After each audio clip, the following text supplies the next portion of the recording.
हरिः ओं श्री गुरुभ्यो नमः हरिः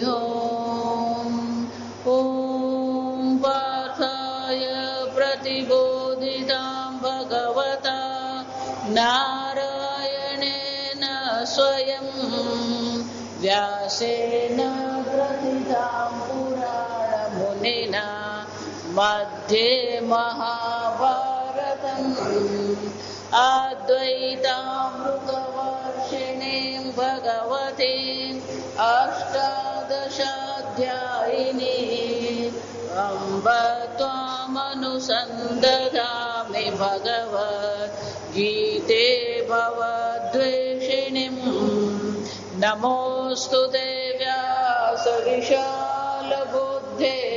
पुल्लारविन्दायतपत्रनेत्र येन त्वया भारततैलपूर्णः लितो ज्ञानमय प्रदीपः प्रपन्नपारिजाताय स्तोत्रवेत्रैकपाणये कृष्णाय गीतामृतदुहे नमः। सर्वोपनिषदो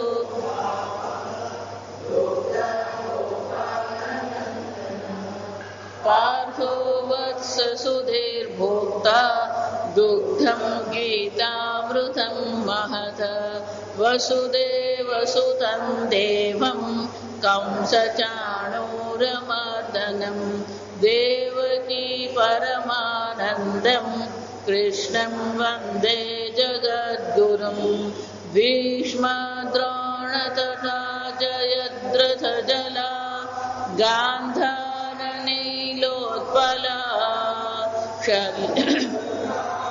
अतिकृपेण वहने कर्णेन वेलाकुला अश्वत्थामविकर्णघोरमकरा दुर्योधनावर्तिनी सोत्तीर्णा खलु पाण्डवैरणनदी कैवर्तकः केशवः पाराशर्यवचः सरोजममलं गीतार्थगन्धोत्कटं नानाख्यानककेसरं हरिकथा सम्बोधना बोधितं लोके सज्जनषट्पदैरहरः पेपीयमानं मुदा भूयाद्भारतपङ्कजं कलिमल प्रध्वंसिन श्रेयसे मूकं करोति वाचालं पङ्गुं लङ्घयते गिरिं यत्कृपातमहं वन्दे परमानन्दमाधवं यं ब्रह्मा वरुणेन्द्ररुद्रमरुतः स्तुन्वन्ति दिव्यैस्तवैः वेदैः साङ्गपदक्रमोपनिषदैः गायन्ति यं सामगाः ध्यानावस्थिततद्गतेन मनसा पश्यन्ति यं योगिनः यस्यान्तं न विदुःसुरासुरगणाः देवाय तस्मै नमः। ॐ सहना भवतु सहनौ भुनक्तु सह वीर्यं करवावहै तेजस्विनावधीतमस्तु मा विद्विषावहै। ॐ शान्ति शान्ति शान्तिः। श्लोक नंबर 40। श्री भगवानुवाच पार्थ नैवेह नामुत्र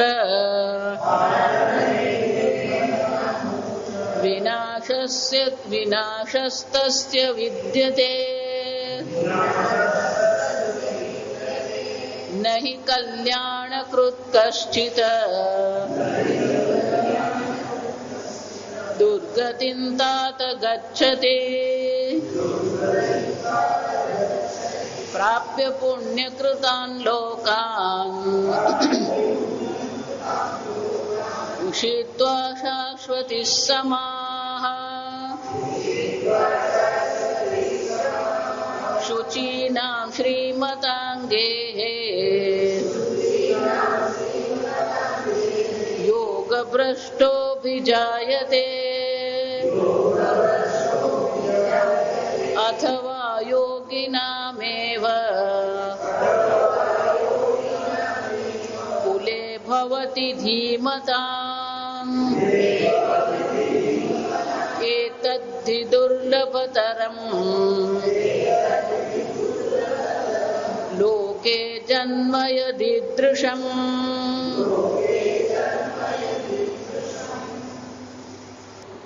ભગવાન સામે અર્જુને એક પ્રશ્ન મૂક્યો. કામ ગતિમ કૃષ્ણ ગચ્છતિ.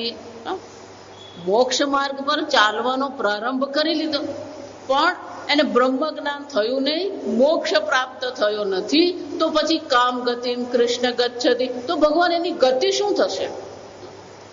એટલું જ નહીં, છિન્ન ભ્રમૈવ નશ્યતિ. જેમ મોટા વાદળમાંથી છૂટું પડેલું નાનું વાદળ જે છે એ પવનમાં અથડાઈને છિન્ન ભિન્ન થઈ જાય, એમ આ જે સાધક છે, મુમુક્ષુ છે, જિજ્ઞાસુ છે, એનો પણ શું નાશ થઈ જશે? જો વિચાર, કેમ? ઉભય વિભ્રષ્ટ. કર્મ માર્ગ એટલે કે આ જગતમાં ધર્મ અર્થ કામ માટે એને પ્રયત્ન કર્યા નથી અને મોક્ષ માટે પ્રયત્ન કરી રહ્યો છે, મોક્ષ મળ્યો નથી. આમ કર્મ માર્ગ અને મોક્ષ માર્ગ બંનેથી કેવો છે? એ ભ્રષ્ટ થઈ ગયો. જો આ અર્જુનનો પ્રશ્ન છે, જો આ સમજો બરાબર. શબ્દ જે છે યોગ ભ્રષ્ટ, એ ભગવાનને કહેતા નથી કે એ ભ્રષ્ટ છે. આ સમજો, અર્જુને એ શબ્દ વાપર્યો છે અને એટલા માટે ભગવાન એ શબ્દ વાપરશે. જો સમજો, કારણ કે ભગવાનના માર્ગ પર ચાલી રહ્યો છે, એમાં કોઈ પછી ભ્રષ્ટ હોતું નથી. કોઈક વહેલો પહોંચે ને કોઈક મોડો પહોંચે. જો ક્યારે વળી ગાડી ગિયરમાં જાય ખરી, પછી રિવર્સ ગિયરમાં જતી રહે, પણ એનો માર્ગ અટકતો નથી. એટલે અર્જુન ભ્રષ્ટ કે છે, ભગવાન ભ્રષ્ટ કહેતા નથી. આ સમજવા. અને ભગવાને ઉત્તર આપતા શું કહ્યું? પાર્થ નૈવેહ નાસ્તિ. આ લોકમાં ન અમૂત્ર વિનાશસ્તસ્ય વિદ્યતે. હે અર્જુન, ક્યારેય પણ એનો વિનાશ થતો નથી. ગઈકાલે આપણે જોયું એમ 3 વસ્તુ છે. પ્રશ્ન 2 છે. જો આ સમજો, એની ગતિ શું થાય છે, આ એક પ્રશ્ન છે. બીજું, એણે અહીંયા જે મહેનત કરી, એણે જે તપશ્ચર્યા કરી, જે શાસ્ત્ર શ્રવણ કર્યું, આ બધાનો નાશ થઈ જશે ભગવાન. ફરી પાછું જેમ અહીંયા આપણે ભણીને ભલે વૈજ્ઞાનિક થઈ ગયા હોઈએ, ફરી પાછા મનુષ્ય જન્મ થાય ત્યારે શું કરવું પડે? પેલો વૈજ્ઞાનિક થઈ ગયો એટલે જન્મથી વૈજ્ઞાનિક થવાનું નથી. જન્મથી તો એને શું કરવું પડે? એક અડે એક. એમ ભગવાન અહીંયા એને જે આધ્યાત્મિક ભાથું ભરેલું છે એનો નાશ તો નહીં થઈ જાય. આમ 2 પ્રશ્ન છે. પહેલું તો એની દુર્ગતિ થશે કે નહીં, અને બીજું એનું જે આધ્યાત્મિક ભાથું છે એનો નાશ થઈ જશે ભગવાન. તો અહીંયા જે બધી મહેનત કરી, બધી મહેનત શું થઈ જવાની? પાણીમાં જવાની. વળી પાછું એને પહેલેથી શું કરવું પડવાનું? જો વિચાર, કર્મયોગ કરવાનો, અંતઃકરણ શુદ્ધિ પ્રાપ્ત કરવાની, શાસ્ત્ર શ્રવણ કરવાનું, બ્રહ્મ જ્ઞાન પ્રાપ્ત કરવાનું. બોલવાનું સહેલું છે, આ સમજો. પેલા 4 શબ્દમાં પતી જાય. કર્મયોગ, અંતઃકરણ શુદ્ધિ, બ્રહ્મ જ્ઞાન, મોક્ષ, આ 4 શબ્દમાં પતી ગયું. પણ એ 4 શબ્દને પૂરા કરતા તો શું થઈ જાય? સંપૂર્ણ જીવન પસાર થઈ જાય. અને એટલા માટે અર્જુન આ 2 પ્રશ્ન પૂછે છે. એમાં પહેલા પ્રશ્નનો ઉત્તર આપતા ભગવાને શું કીધું? નહીં કલ્યાણ કૃત કશ્ચિત દુર્ગતિમ તાત ગચ્છતિ. અર્જુન, ક્યારેય એની દુર્ગતિ થતી નથી. શંકરાચાર્યજી કહે છે કુત્સિતામ ગતિમ, એને અધોગતિ ક્યારેય પ્રાપ્ત થતી નથી. 3 વસ્તુ છે. ગઈકાલે આપણે જોયું કે 3 વસ્તુ છે. પહેલી તો એની અધોગતિ થતી નથી.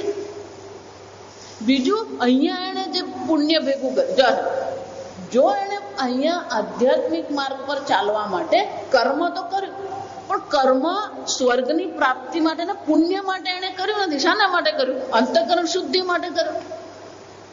તો એને પુણ્ય તો ભેગું કર્યું જ નથી. જો પુણ્ય ભેગું નથી થયું તો પછી એ પુણ્યનો નાશ થઈ જશે. પુણ્ય છે જ નહીં તો પછી એને સ્વર્ગની પ્રાપ્તિ થશે. એટલે ભગવાન શું કહી રહ્યા? ફક્ત દુર્ગતિ જ અધોગતિ થતી એમ નથી, પણ એને અહીંયા જે પણ કર્યું છે, જો સામાન્ય રીતે આપણે એવું માનીએ છીએ કે દાન કર્યું સ્વર્ગમાં જાય, સામાન્ય આપણે શું કહીએ, આ યજ્ઞ કર્યો સ્વર્ગમાં ગયો.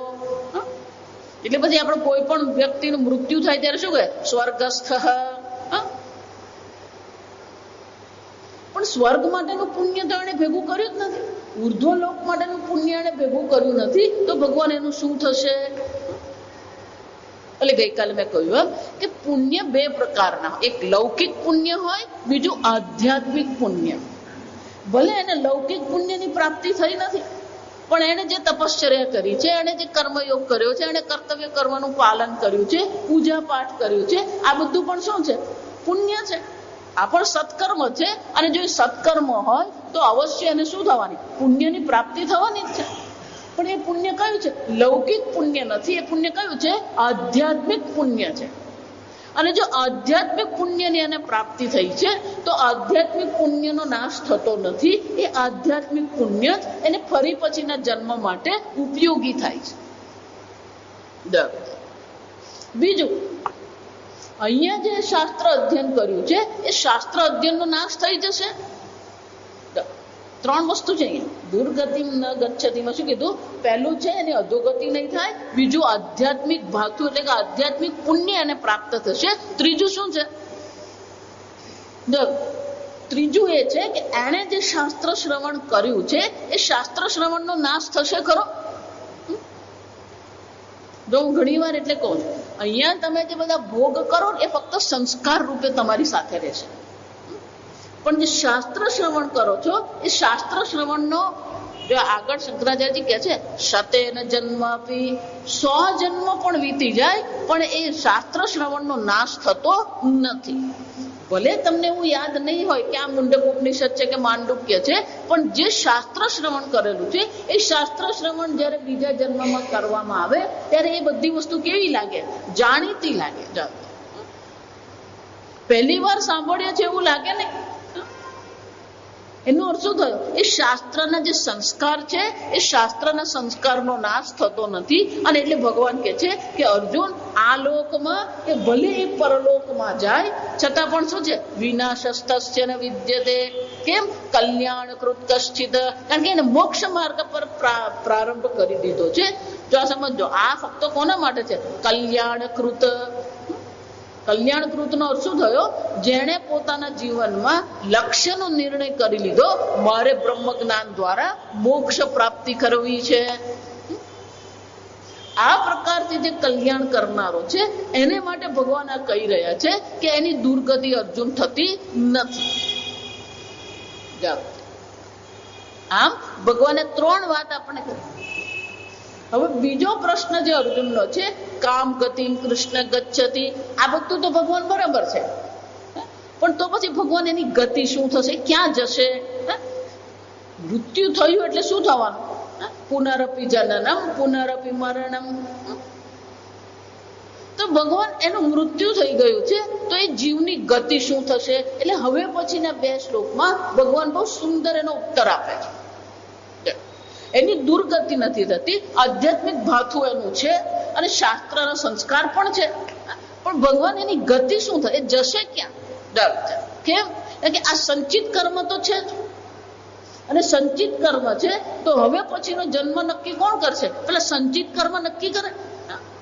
જો એટલે તમને વારંવાર કહું છું કે સ્વર્ગમાં પેલો જીવ ઇન્દ્ર બને એનો અર્થ એવો નથી કે દેડકો નહીં બને. ઇન્દ્ર બન્યા પછી પણ એ શું બની શકે છે? ઇન્દ્ર બન્યો કઈ પુણ્યને કારણે, પણ એનું પુણ્ય પૂરું થઈ ગયું, એ સ્વર્ગલોકમાંથી પાછો આવ્યો અને કોઈ પાપ કર્મને કારણે શું બની શકે? કૂતરો, બિલાડી કે દેડકોય બની શકે? આ વિચારો. સંચિત કર્મમાંથી કયા કર્મ પ્રારબ્ધ કર્મ બનાવે આપણને ખબર નથી. અને એટલે અર્જુન પ્રશ્ન કરી રહ્યો કે ભગવાન આ જન્મમાં તો એને કઈ ભાતું કર્યું નથી, તો એની ગતિ શું થશે? એટલે ભગવાન એક બીજી બાહેધરી આપે. જો સમજો, પ્રાપ્ય પુણ્ય કૃતામ લોકાન ઉષિત્વા શાશ્વતી સમાહા. અર્જુન, એને જે આધ્યાત્મિક પુણ્ય પ્રાપ્ત કર્યું છે, જો ભગવાન બે પ્રકારના સાધકોની ચર્ચા કરે છે. આ સમજો, પહેલો શ્લોક એક પ્રકારના સાધકની વાત કરે છે, બીજો શ્લોક બીજા પ્રકારના સાધકની વાત કરે છે. પહેલો સાધક એ છે એને પૂર્ણ શ્રદ્ધા બ્રહ્મ જ્ઞાન પર નથી. સાધક છે, મુમુક્ષુ છે, પણ પૂર્ણ શ્રદ્ધા એને બ્રહ્મ જ્ઞાન પર નથી. એટલે બ્રહ્મ જ્ઞાનની સાથે સાથે એને બીજા ઘણા બધા લૌકિક કર્મ કર્યા છે, જે સત્કર્મ કર્યા છે, દાન કર્યું છે, પુણ્ય કર્યું છે. અને એને આધ્યાત્મિક પુણ્યની સાથે સાથે પણ લૌકિક પુણ્ય પણ એને ભેગા કરેલા. જો આ વિચાર, યમરાજા કઠોપનિષદમાં નચિકેતાને શું કહે છે? જ્યારે નચિકેતાને અનેક પ્રકારને લોભ આપવામાં આવ્યા, લોભામણી કરવામાં આવી, લલચાવવામાં આવ્યો, હું તને તું કે એટલી તને હું જમીન આપું, ભૂમિ આપું, સંપત્તિ આપું, પુત્ર પૌત્ર આપું, ત્યારે એને કીધું આ બધામાં મને કોઈ રસ નથી. એટલે યમરાજાએ શું કીધું? પરલોકનું એટલે કે સ્વર્ગના પણ શું કરવું? દિવ્ય ભોગ હું તને પ્રાપ્ત કરાવું. ત્યારે નચિકેતાએ શું કહ્યું? આ દિવ્ય ભોગમાં પણ મને કોઈ રસ નથી. તવૈવ વાહ તવ નૃત્ય ગીતે, આ તમારા વાહન, આ તમારા નૃત્ય, આ તમારું ગીત, આ બધું શું છે? તમારું તમને સમર્પણ. સુરતી કહેવાય આને. શું કહેવાય? સુરતી ભાષા કહેવાય. સંસ્કૃતમાં બોલ્યો એટલું જ છે, બાકી સુરતી શું કરે? તું તારું તારી પાસે રાખ. જો કોઈ બહુ ડાપણ કરતો હોય તો એને શું કે? સુરતી હોય તો એ તારું તારી પાસે રાખ. એમ નચિકેતાએ શું કહી દીધું? તવૈવ વાહ તવ નૃત્ય ગીત, તમારું તમારી પાસે. આમ અનેક પ્રકારથી જયારે નચિકેતાને લોભામણી કરવામાં આવી, લલચાવવામાં આવ્યો, એ નહીં લલચાયો ત્યારે યમરાજા એની પ્રશંસા કરે. એને 3 વરદાન તો આપ્યા જ હતા, પણ પેલું 4થું વરદાન સ્વરૂપે આપે છે. એટલા બધા ખુશ થઈ ગયા, અને ખુશ થઈને એમણે કીધું કે નચિકેતા, આ તારો જેવો દ્રઢ વૈરાગ્ય છે એવો વૈરાગ્ય તો મારો પણ નતો. મને મારા પિતા વિવસ્વાન સૂર્યનારાયણે આ ઉપદેશ મને કર્યો હતો, પણ મને બ્રહ્મ જ્ઞાન પર એટલી શ્રદ્ધા નથી. એટલે સાથે સાથે મેં શું કર્યું હતું?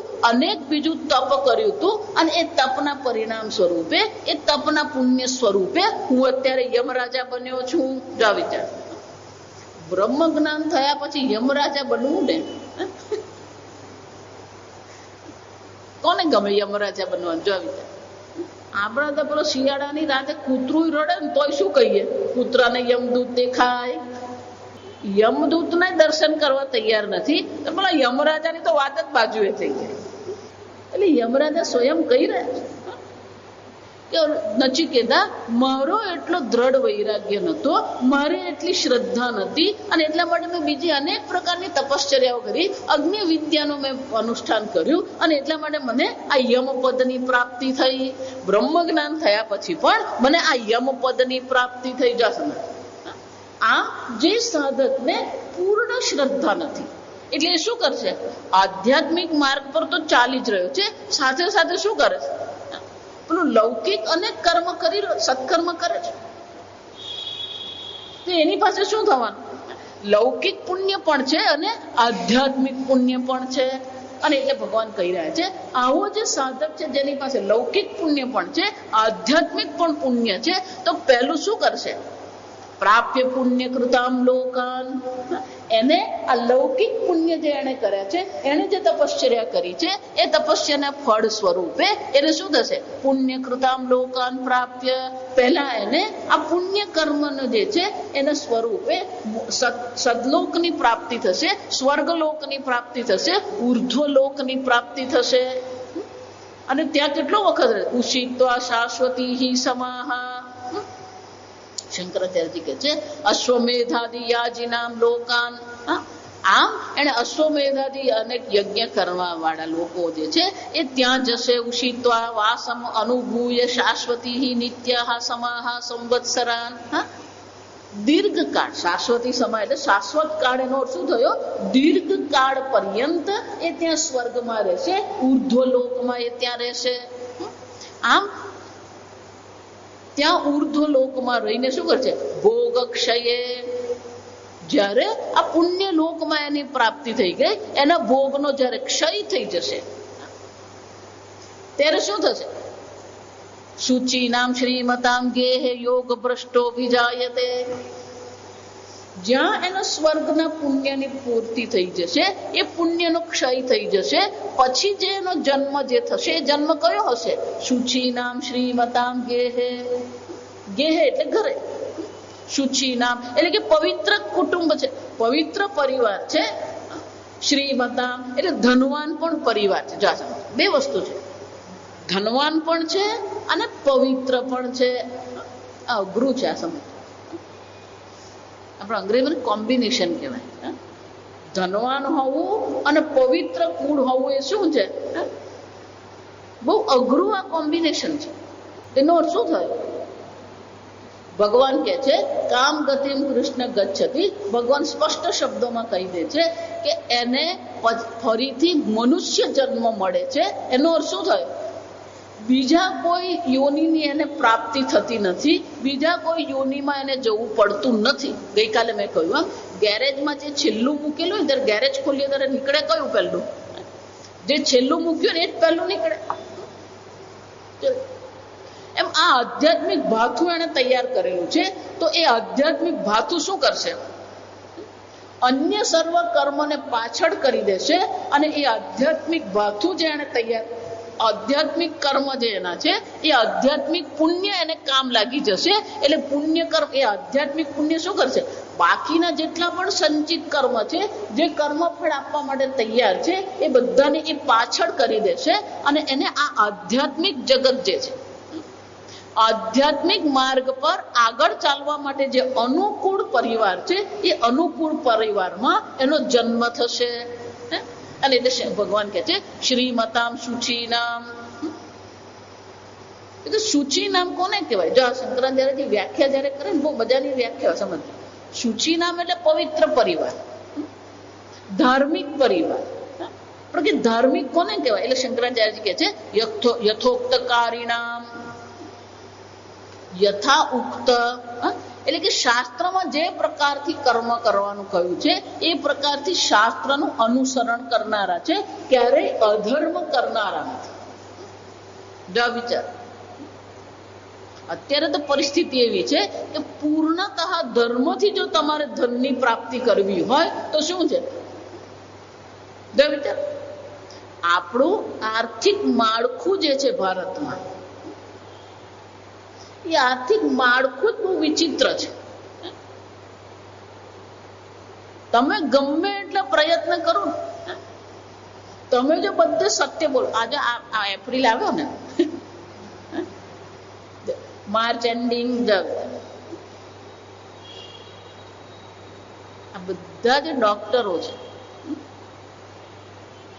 કોઈ પણ ડોક્ટર, જો આ સાંભળો હકીકત તમને, આપણું આર્થિક માળખું જ એવું છે કે કોઈ પણ ડોક્ટર પ્રમાણિકપણે પોતાની 100% જે આવક છે ને એ બતાવી શકે જ નહીં. કે એટલા બધા અનેક પ્રકારના ખર્ચાઓ એના હોસ્પિટલમાં છે, જે બધા ખર્ચા શું કરી શકે? ચોપડે ચડાવી શકે જ નહીં. અને જો આ ખર્ચાઓ ચોપડે ચડાવવાતા નહીં હોય તો એને થોડાક પૈસા તો શું કરવા પડે? એટલું જ નહીં, આયકર વિભાગ જે છે, ઇન્કમ ટેક્સ વાળા છે ને, એ લોકોએ પોતાની રીતે એક સ્ટાન્ડર્ડ બનાવી દીધું છે. આ ઇન્કમ ટેક્સમાં જે લોકો કામ કરતા હોય ને એ લોકોને ખબર હોય, એ લોકોએ નિર્ણય જ કરી દીધો હોય કે આ બારડોલીમાં છે, આ ડોક્ટર છે એટલે આની આટલી કમાણી હશે જ.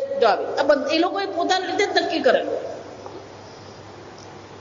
એટલે બધા ડોક્ટરો જે છે ને આ એપ્રિલ આવે ને એટલે ચાર્ટર્ડ એકાઉન્ટન્ટને તો જઈને પહેલું એક પ્રશ્ન પૂછે, આ વખતે કેટલી બતાવીએ? જો આ વિચાર, હમણાં એક ડોક્ટરને ત્યાં લગ્ન છે. હવે ઇન્કમ ટેક્સ વાળા એવું કરે, કોઈ પણ વકીલ હોય, ડોક્ટર હોય, ચાર્ટર્ડ એકાઉન્ટન્ટ હોય, એને ત્યાં લગ્ન નીકળે ને એટલે લગ્ન પછી એને ત્યાં દરોડો પડે 100%. એટલે ટાંપીને જ બેઠા હોય, આપણી ભાષામાં કઈ શું કહેવાય, જ્યાં લગ્ન પૂરા થયા એટલે પેલા ત્યાં શું થાય, દરોડો પડે. જામનગરમાં એક ડોક્ટર છે ને, 2 દીકરીના લગ્ન થયા, બંને દીકરીના લગ્ન પછી એને ત્યાં દરોડો પડે. એટલે હવે ડોક્ટરો એકબીજા સાથે શું વાત કરે ખબર છે? એ પૂછે, એટલે તે કેટલા બતાવ્યા લગ્નનો ખર્ચો? હમણાં એક બેનને ત્યાં લગ્ન છે, એને પેલા એના મિત્ર બીજા ડોક્ટર છે, એના દીકરાના 2 વર્ષ પર લગ્ન થયા, એને પૂછી લીધું તમે કેટલો ખર્ચો બતાવ્યો? જો આ વિચારી જો, કેમ આવું કરવું પડે છે? આવું કરવું કેમ પડે? એટલે આપણા માળખામાં ક્યાંક શું છે, કઈ ખોટ છે તો જ આવું કરવું પડે. અને પેલા ડોક્ટરે કીધું 2 વર્ષ પહેલા મેં મારા દીકરાના લગ્ન કર્યા ને, મેં 15 લાખ બતાવ્યા. હવે 2 વર્ષ પર 15 લાખ બતાવ્યા, હવે શું કરવું પડે? 25 લાખ બતાવવાના. તમે ગમે એટલું પ્રમાણિકપણે કમાણી કરવાનો પ્રયત્ન કરો, પણ ક્યાંક ને ક્યાંક શું થઈ જવાનું? ગમે એટલું ધર્મથી તમે જીવવાનો પ્રયત્ન કરો, ક્યાંક ને ક્યાંક અધર્મ તો શું છે, થવાનો જ છે. આ કળિયુગનો પ્રભાવ છે. જો ભાગવતમાં એની ચર્ચા છે કે જેને આપણે ખરેખર ધર્મ કહી રહ્યા છે કળિયુગમાં, ખરેખર એ અધર્મ પણ હોઈ શકે. આ સમજ, એની બહુ વિસ્તારથી ચર્ચા છે. તો એનો અર્થ શું થયો? શ્રીમંત ઘર હોવું અને સૂચિ નામ એટલે કે ધાર્મિક પવિત્ર ઘર હોવું એ પણ શું છે, દુર્લભ જ છે. ધનવાન છે એનો અર્થ શું થયો? બાળપણમાં એને કોઈ પ્રકારની મુશ્કેલીમાંથી પસાર થવું પડતું નથી, એટલે એનું જીવન શું છે, યોગ્ય માર્ગે છે. ધનવાન પરિવાર હોય એટલે એને કોઈ મુશ્કેલીઓનો સામનો કરવો પડતો નથી, સરળ છે એનું બાળપણ. અને તમારું બાળપણ જેટલું સરળ હશે એટલું જ તમારું મન પણ શું હોવાનું, સ્વચ્છ હશે, શાંત હશે, વિક્ષેપ રહિત હશે. બીજું પવિત્ર ઘર છે, શાસ્ત્રોક્ત જીવન જીવનારા છે. એનો અર્થ શું થયો? એને ધર્મના સંસ્કાર છે, એને આત્મજ્ઞાનના પણ સંસ્કાર પડવાના જ છે. અને એટલે ભગવાન કહે છે કે જેણે આ પ્રકારથી 2 પ્રકારથી લૌકિક પુણ્ય અને આધ્યાત્મિક પુણ્ય ભેગું કર્યું છે, એવો જે જિજ્ઞાસુ છે એને શું થશે? એ લાંબો કાળ, દીર્ઘકાળ પર્યંત સ્વર્ગમાં રહેશે, ઉર્ધ્વ લોકમાં રહીને પછી એનો જન્મ ક્યાં થશે? શુચિનામ શ્રીમતામ ગેહે.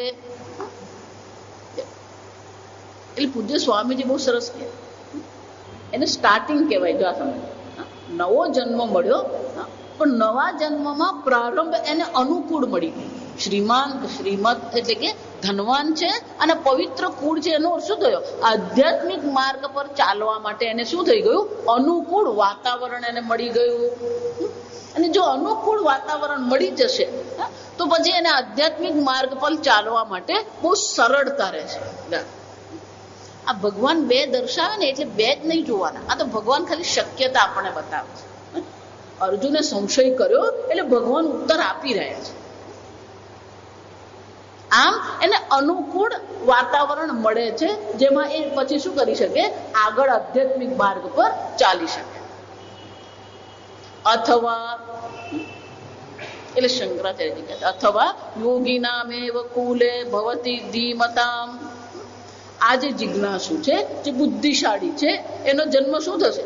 યોગીનામ ધીમતામ કુલે. ક્યાં તો ધનવાન પવિત્ર કુળમાં એનો જન્મ થશે. અથવા જો આ સમય અથવાનો શું થયો? એ પહેલા નંબરનો જે સાધક જે છે એ સ્વર્ગમાં લાંબા વખત રહી અને પછી એને મનુષ્ય જન્મ મળશે. પણ બીજો સાધક છે જેને કોઈ પણ પ્રકારે લૌકિક પુણ્ય ભેગા કર્યા જ નથી, એને સંપૂર્ણ જીવન આધ્યાત્મિક માર્ગે જેને સમર્પિત કરી દીધું છે, એવો જે છે એવો જે જિજ્ઞાસુ છે એનો શું થશે? સીધો જ એનો મનુષ્ય જન્મ થશે. મનુષ્ય જન્મ થશે, પણ મનુષ્ય જન્મ પણ ક્યાં થશે? ધીમતામ પંડિતામ. આ પંડિત કુળ છે. ધીમતામ એટલે શું છે? જ્યાં શાસ્ત્ર અધ્યયન થઈ રહ્યું છે, શાસ્ત્ર અધ્યયન કરવામાં આવી રહ્યું છે, અને એટલા માટે કેવું છે? એ શાસ્ત્રોક્ત જીવન એનું છે. શાસ્ત્ર અધ્યયન એના જીવનમાં વણાયેલું છે. બાળપણથી જેને શું સાંભળ્યું છે? આ શાસ્ત્રની ચર્ચાનું શ્રવણ એને કર્યું છે. અને કોણ છે? યોગી નામ, એટલે કે ધ્યાન કરનારા, એવો નિવૃત્તિ પરાયણ જીવન જીવનારા જે છે, કર્મયોગી છે, ધ્યાન યોગી છે, અને સાથે સાથે કેવા છે? શાસ્ત્રનું અધ્યયન કરનાર છે. પહેલો જે જન્મ છે ને એ અનુકૂળ છે, પણ એના કરતા પણ અનુકૂળ જન્મ તો કયો કહેવાય? યોગી નામ ધીમતામ ગેહે. જા સમજ.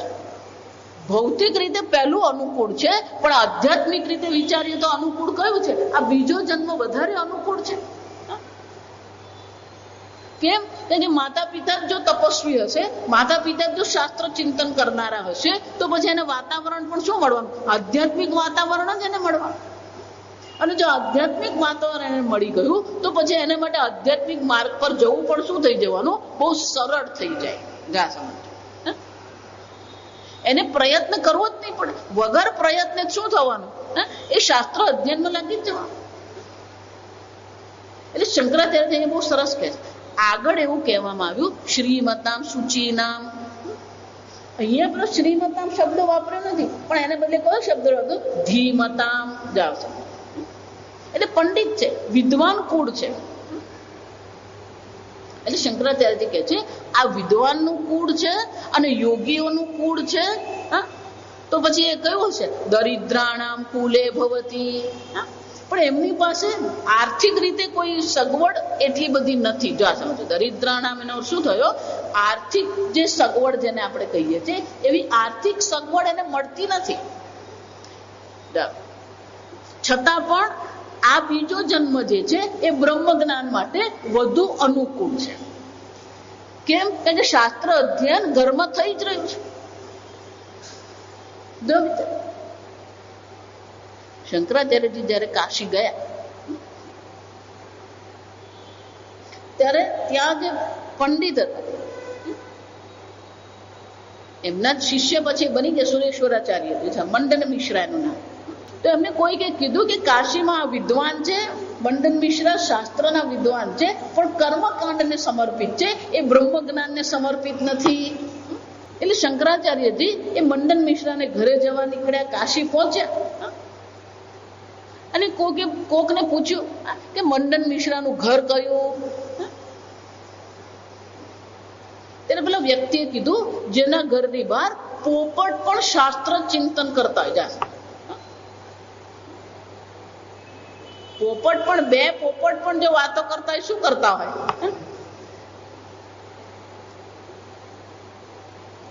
જો પોપટને આટલા સંસ્કાર મળતા હોય, જો આ વિચાર, તો એ જ ઘરમાં જે બાળક ઉછરે છે એને કેટલા સંસ્કાર મળવાના? આ સમજો, એક પ્રાણીને જો આટલા સંસ્કાર મળે. આ સુખદેવ પણ સુખદેવ નામ કેમ પડ્યું? શંકર ભગવાન પાર્વતી માતાને ભાગવત કથા કરી રહ્યા હતા,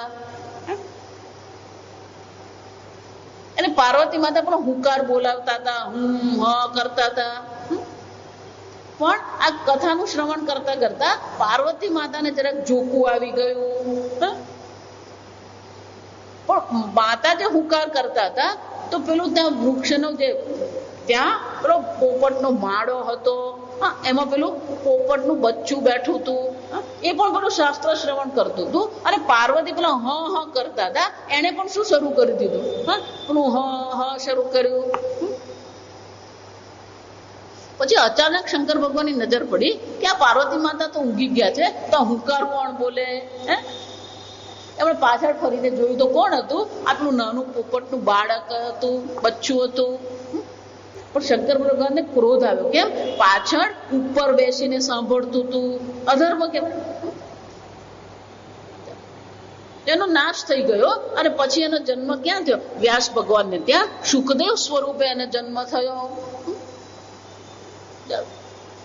જો પ્રાણી શરીરમાં જીવ તો એક જ છે, હું તમને વારંવાર કહું, કૂતરામાં જે જીવ છે અને તમે જે જીવ છે બેમાં બહુ ફરક નથી, ખાલી થોડા વર્ષનો ફરક છે.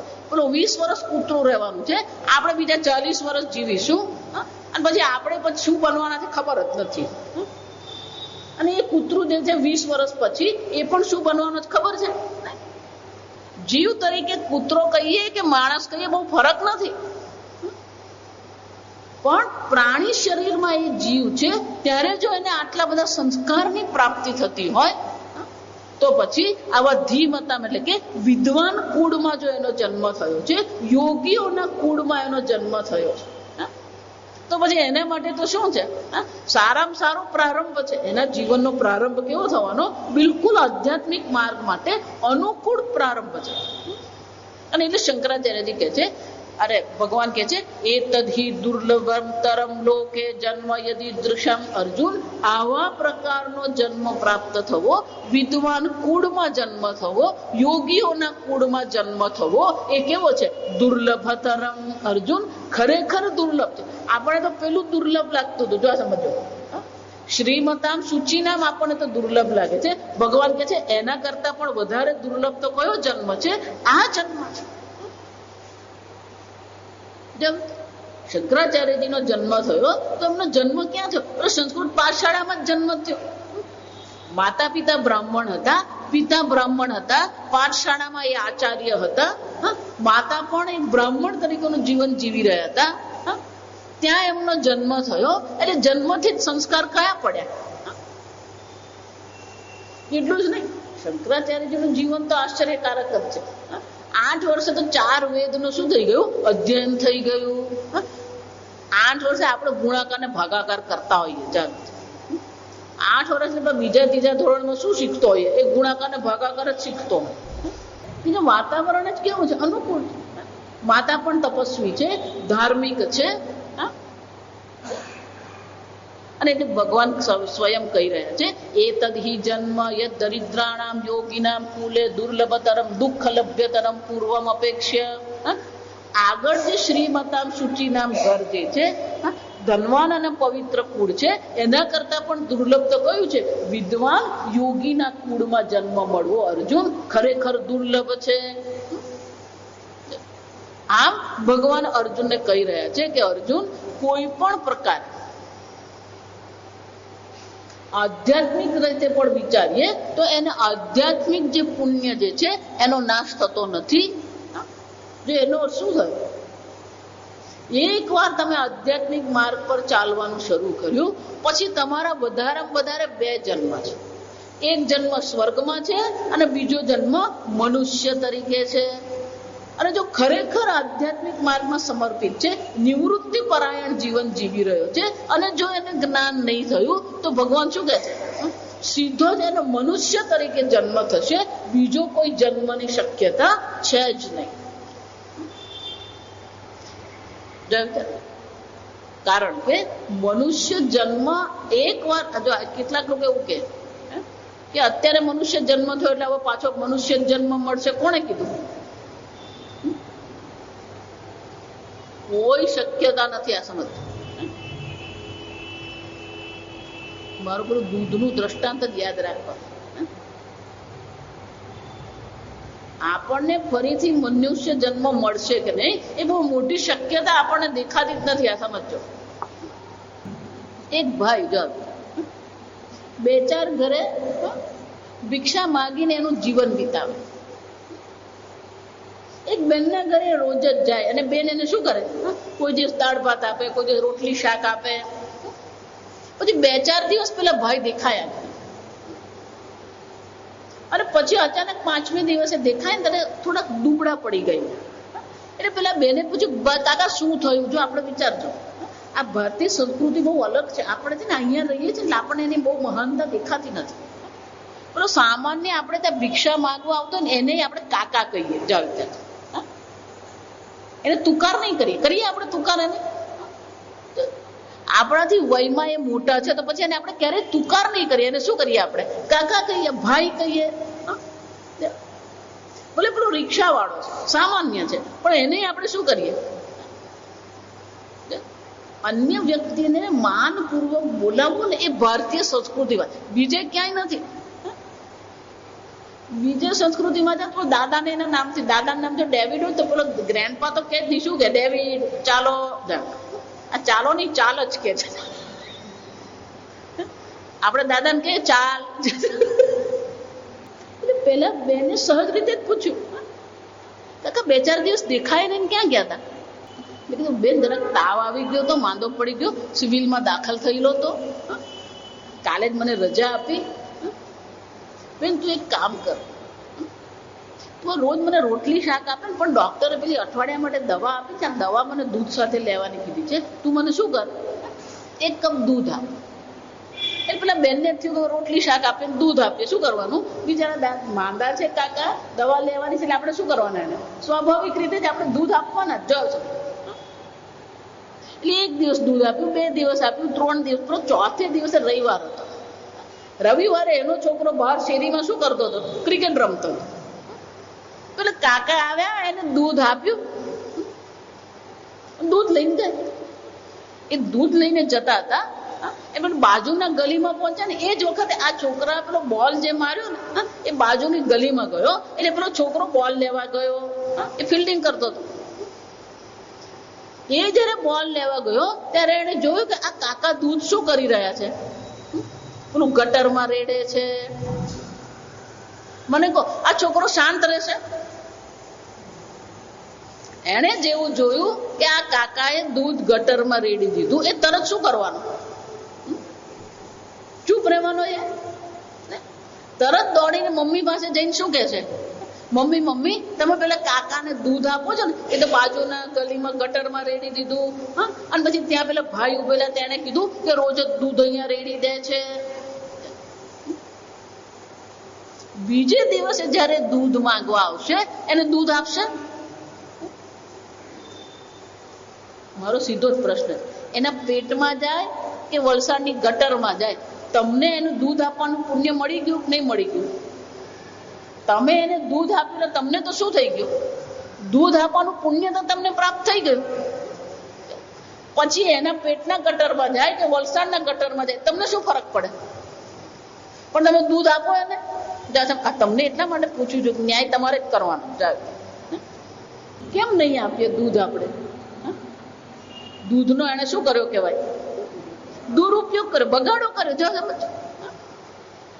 એ જ રીતે આપણને મનુષ્ય જન્મ મળ્યું. અર્જુન પ્રશ્ન પૂછે ને, કામ ગતિ કૃષ્ણ ગચ્છતિ, ભગવાન એની શું ગતિ થશે? એ સાધકની ગતિ તો પછીની, આપણી ગતિ શું થવાની? કઈ ગતિ આપણી થશે? આ મનુષ્ય જન્મ મળ્યો. ભગવાન એટલે ભાગવતમાં જ કહે છે, પુમા પુમાન ભવાબ્ધિમ ન તરેત. કેમ? દુર્લભમ સુદુર્લભમ નૃદેહમ. આ નૃદેહ મનુષ્ય શરીર કેવો છે? દુર્લભ નહીં, સુદુર્લભમ. માતાજી અમને તો કોઈ આ મનુષ્ય દેહ દુર્લભ લાગતો જ નથી. કેમ? આ કેટલાય લોકો છે, 1.25 કરોડ ભારતમાં જ છે. એટલે આપણને દુર્લભ લાગે. જ્યાં જઈએ ત્યાં માણસ અથડાતો જ ફરે. એટલે આપણને મનુષ્ય જન્મ દુર્લભ લાગે. આપણે ખાલી માણસને જોઈએ ને એટલે દુર્લભ લાગતો નથી. જ્યાં સમજો બરાબર. પણ આ જગતના જેટલા પણ પ્રાણીઓ, ફક્ત પૃથ્વી પર જ વિચાર કરીએ આપણે, જેટલા પણ પ્રાણીઓ છે, પશુઓ છે, પક્ષીઓ છે, દક્ષિણ ધ્રુવ પર જાઓ ને એ પેલા પેંગ્વિન નામના પક્ષીઓ છે. એ પેંગ્વિન 1 ને 2 હોય જ, લાખોની સંખ્યામાં જ હોય. એ જ રીતે તમે માછલીઓ જુઓ તો સાગરમાં જે બધી માછલીઓ થાય છે એ માછલીઓની સંખ્યા પણ કેટલી? બ્લુ વેલ આવે ને સ્પમ વેલ આવે, એ આ બધી નાની માછલીઓ ખાય. બ્લુ વેલ અને સ્પમ વેલ જે છે એનો ખોરાક કઈ છે? આટલી નાની માછલીઓ છે.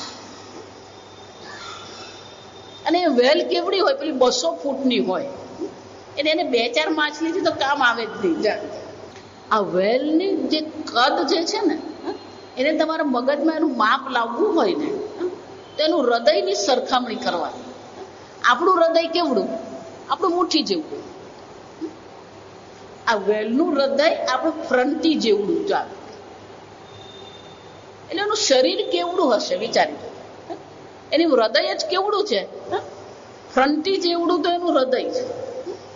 તો એની કેટલી માછલીઓ છે. એટલે ભગવાન એને માટે શું કરવાના? લાખોની સંખ્યામાં પેલી માછલીઓ થતી. એ જ રીતે તમે છીપલા જુઓ, આ બધા જીવ છે. પશુ પક્ષી એટલું જ નહીં, આ વનસ્પતિ પણ શું છે? યોની છે. તો કેટલા જંગલમાં કેટલાય વૃક્ષો છે. એટલું જ નહીં, ધારો કે તમે ડાંગર કરી તો એક એક ડાંગરનો છોડ પણ શું છે? એક એક જીવ ખરો કે નહીં? શેરડી રોપી તો એક એક શેરડી કોણ છે? જીવ છે. જો વિચારો, આ બધાને ગણવા જઈએ તો તમારા 1 અબજ મનુષ્ય છે, એ કેટલા કહેવાય?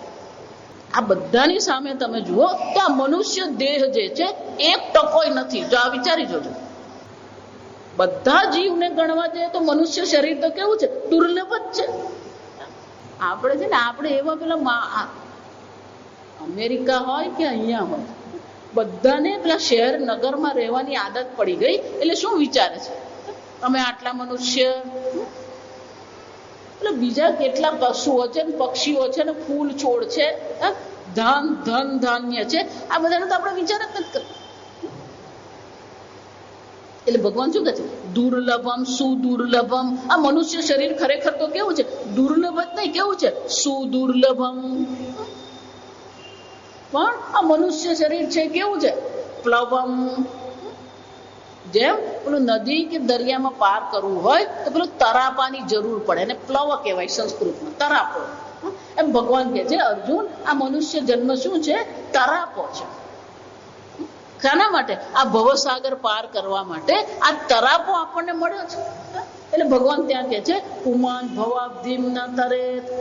જે મનુષ્ય આ નૌકા રૂપી શરીર મળ્યું છે, તરાપા રૂપી શરીર મળ્યા પછી જે ભવસાગર પાર કરવાનો પ્રયત્ન કરતો નથી, સ આત્મહ.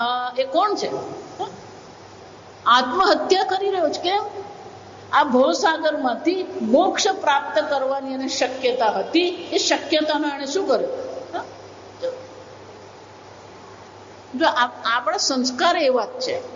જેટલી પણ આપણે વાર્તાઓ સાંભળીએ ને, એ વાર્તામાં છેલ્લે શું આવે? ખાધું પીધું ને રાજ કર્યું. એટલે આપણે સંસ્કાર શું પડે? ખાધું પીધું ને રાજ કર્યું. ખાધું પીધું ને રાજ કર્યું મનુષ્ય જીવનનું લક્ષ્ય છે. આ 6થો અધ્યાય છે. પછી 7મા અધ્યાયમાંથી ઈશ્વરની ચર્ચા શરૂ થશે. પછી ભગવાન ફર્સ્ટ ગિયરમાં આવી જાય. અત્યારે આ બધી ચર્ચા સરસ જ છે, પણ જ્યાં પોતાના ઈશ્વરના પોતાના સ્વરૂપની ચર્ચા આવે ને, પછી ભગવાનની ગાડી કઈ ચાલે? પછી ફર્સ્ટ ગિયરમાં આવી જાય. બહુ અદભુત ચર્ચા. આપણા જીવનનું લક્ષ્ય શું છે? પરમાત્મા આપણા જીવનનું લક્ષ્ય છે. ઈશ્વર આપણા જીવનનું લક્ષ્ય છે. પણ એ ઈશ્વર તો આપણા જીવનમાં શું છે? બોલો, બાદબાકી જ થઈ ગયેલો છે. ટાઈમ મળીએ તો માળા કરીએ, ટાઈમ મળે તો મંદિરે જવાનું, ટાઈમ મળે તો ગીતા વાંચવાની, બાકી શું કરવાનું? ખાધું પીધું રાજ કર્યું. મનુષ્ય જીવન આપણને મોક્ષ પ્રાપ્તિ માટે, પરમાત્માની પ્રાપ્તિ માટે મળ્યું છે. પણ એના સિવાયનું બાકીનું બધું જ આપણે કરીએ છીએ. એટલે શંકરાચાર્યજી પણ કહે છે કે મનુષ્ય જીવન જ દુર્લભ છે. એમાં પણ પાછું આધ્યાત્મિક જીવન જીવવું, અને આધ્યાત્મિક જીવન જીવતા જીવતા જો મૃત્યુ થયું તો પછી આવું યોગીનામ ધીમતામ કુલે, યોગીઓના કુળમાં, વિદ્વાન શાસ્ત્ર જાણનારા શાસ્ત્રના વિદ્વાનોના કુળમાં જન્મ મળવો તો ભગવાન શું કહે છે? દુર્લભતરમ. એનાથી પણ આ દુર્લભ જન્મ છે. જો વિચાર, પણ એનું અર્થ શું થયું? ભગવાન આપણને ખાતરી આપે છે કે ફરીથી એની દુર્ગતિ તો નહીં જ થાય, એને મનુષ્ય જીવન અવશ્ય મળવાનું છે. પણ કોને? જે આધ્યાત્મિક માર્ગ પર ચાલી રહ્યો છે અને જો મૃત્યુ આવી ગયું તો ભગવાન એને ખાતરી આપે છે કે અર્જુન, બીજી કોઈ જગ્યાએ એની ગતિ થશે નહીં, બીજી કોઈ યોનિની એને પ્રાપ્તિ થાય નહીં. એને 84 લાખ યોનિનું ચક્કર મારવું પડતું નથી. એને મનુષ્ય જીવનનો ફરીથી પ્રાપ્તિ અવશ્ય થવાની છે. આમ ભગવાન અર્જુનને કહે છે કે એને મનુષ્ય જીવન પ્રાપ્ત થશે. આ એક. પણ મનુષ્ય જીવન પ્રાપ્ત થયા પછી આગળ મેં કહ્યું એમ પેલું આધ્યાત્મિક જે સંસ્કાર જે છે એ આધ્યાત્મિક સંસ્કાર પણ એના શું થવા જોઈએ? જાગૃત થવા જોઈએ. એટલે હવે પછીના શ્લોકમાં ભગવાન સમજાવે છે કે એના જે આધ્યાત્મિક જે સંસ્કારો જે છે, આધ્યાત્મિક જે ભાથું છે એ મનુષ્ય જીવન મળ્યા પછી એ જાગૃત થઈ જાય છે. એટલે બાળપણમાં કે યુવાનીમાં જે શું કરી દે છે? નિર્ણય કરીને આ આધ્યાત્મિક માર્ગ તરફ વળી જાય છે. એને આ જગત પ્રત્યે કોઈ પ્રકારની આસક્તિ હોતી નથી.